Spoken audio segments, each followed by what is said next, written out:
everyone, my name is Masikala Presta from RIPH111 Travel and Tour Operations. This video is all about the Treaty of Peace between the United States of America and the Kingdom of Spain, Article 9 to 12. By doing so, we will be able to comprehend the past and analyze our own history and the causes and consequences of significant historical moments such as the end of the Spanish-American War and the transfer of colonial territories. So let's begin with the Article 9. Article 9 of the Treaty of Peace between the United States of America and the Kingdom of Spain is also known as the Treaty of Paris of 1898. It is a significant historical document that marked the end of the Spanish-American War. This treaty was signed on December 10, 1898, and it is officially ended hostilities between the two nations. Article 9 specifically addressed issues related to citizenship status of individuals in the ceded territories. There are two key points that I want to highlight on this Article 9.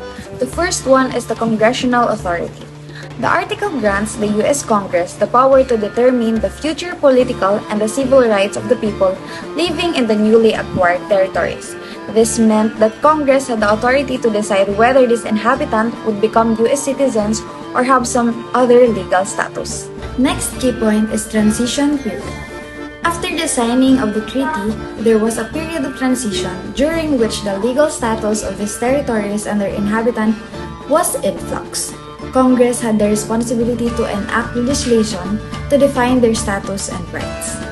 For the summary of the Article 9 of the Treaty of Paris of 1898, it granted the United States the authority to determine the civil and political status of the inhabitants in the ceded territories, a power that had significant consequences for the future of these regions and their people. Next article is the Article 10. Article 10 of Treaty of Peace between the United States of America and the Kingdom of Spain is another important provision within the treaty.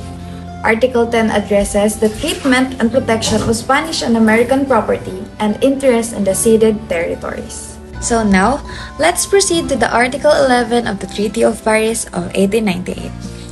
Article 11 sought to protect the property, rights, and economic activities of Spanish citizens who are residing in the ceded territories.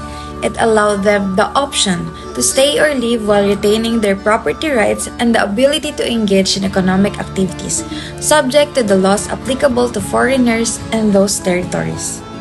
This provision was important for ensuring a smooth transition and the protection of individual rights during the transfer of sovereignty. Now for the last article, which is the Article 12. It addresses a specific aspect of the transfer of sovereignty over the Philippines, which was ceded by Spain to the United States. Here is the example of text in the Article 12. The inhabitants of the Philippines shall be deemed to be citizens of the United States, and as such shall be entitled to the protection of the United States both in property and person. And that would be the end of this discussion, and I hope this will serve as a reminder that historical treaties like the Treaty of Paris offer lessons and insights for contemporary situation. They show the importance of diplomacy, the complexities of sovereignty, and the enduring impact of past agreement on present-day circumstances.